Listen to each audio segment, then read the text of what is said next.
مامۆستا محەممەد تەها خدر ناسراو بە مەلا محەممەد جۆنەرەیی یەکێک لە زانا و پێشمەرگە دێرینەکانی کۆمەڵی دادگەری لە ناحیەی خەلیفان لە تەمەنی 73 ساڵی بەهۆی ڕووداوی هاتوچۆوە لە پارێزگای هەولێر کۆچی دوایی کرد و لە گۆڕستانی خەلیفان بە خاک سپێردرا. سەرەتا سەرخۆش لە خۆمان و چاوای بنە ماڵی مامۆستاکن و ئەنجومەنی کۆمەڵی دادگەری بەڕاستی ئەستێرەیەک بکوژاوە مامۆستا سرایەکی ڕووناک بوو لە ناومان کە کوژاوە. خوای گەورە دەرەجەی بەرزکە ئینشاءڵڵا. پێشمەرگەیەکی دێرینی کۆمەڵی دادگەری بوو لە مهاجیر بوو چێن پێویستی بەوی ئیش کردی خزمەتی ئیسلامی کردە. مامۆستا بەڕاستی کەلێنێکی گەورە بوو ئەوەی لە توانای هەوی بەردەوام کردیت لۆ خزمەتی ئیسلام. مامۆستا مەلا محەممەدی گۆڕەزی مامۆستایەکی زانا و بەتوانا و تێگەیشت و موحید و عالیم بوو. مامۆستا پیاوێکی بەعیزەت بوو. مامۆستا تەنازولی لەبوو هیچ ستەمکارێک لە هیچ زەمانێک نەکردووە. مامۆستا کە ئێستا شاردرایتەوە بۆ بەرەبەیانی ڕۆژی جمعە.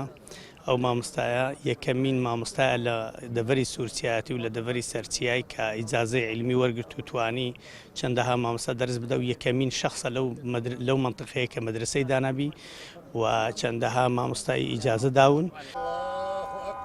هاوڕێبازان و مامۆستایانی ئاینی باس لە ڕۆڵ و کاریگەری مەلا محەممەد جۆنەرەی دەکەن کە هەمیشە لە پێناو سەرخستنی ئیسلام و بەگشتداچوونەوەی ستەم کاری کردووە و بەردەوام خەڵکی وشیار کردوتەوە. مامۆستایەکێک بوو لەو ئەخلاقانەی کە هەیبوو هەمومان دەیناسین بە عیزەت و نەفسەوە ژیا، یعنی بە فەقیری ژیا و بە فەقیریش مرد. ئێمە شادی ئەوەی بکە بۆ دەدەین کە مامۆستا دنیا نەویست بوو و هەروەها مامۆستا پیاوێک بوو هیواتی ئەوە بوو کە ڕازیبوونی خوای پەروەردگار مەبەستی بوو بەدەستی بینی. بەس الحەمدوللا مامۆستا پیاوێک بوو بە حەقەت بەڕاستی مجاهید بوو، ڕیجال بوو، هەموو شتێک بوو مامۆستا بەڕاستی لۆمە قدوە بوو.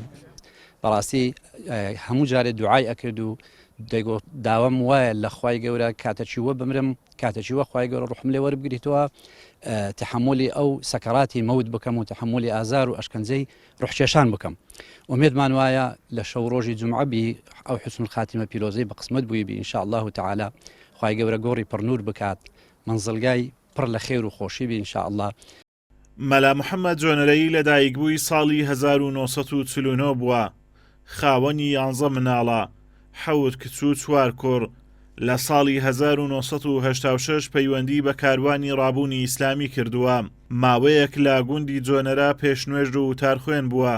لە ساڵی 1998 لە گوندی جۆنەرا ڕوودەکاتە ناحیەی سیروان لە پارێزگای هەڵەبجە و وەک پێشمەرگا لە هێزی سەفینی بزوتنەوەی ئیسلامی دەست بەکار بووە و لە دوای ساڵی 2001شەوە لەگەڵ کۆمەڵی ئیسلامی لە هەمان هێز درێژە بە چالاکی دەدات و لەو کاتەوە تا ڕۆژی کۆچکردنی ئەندامێکی دڵسۆزی کۆمەڵی دادگەری بووە. ئازاد ئۆمەراوی کەناڵی ئاسمانی پەیام، ناحیەی خەلیفان.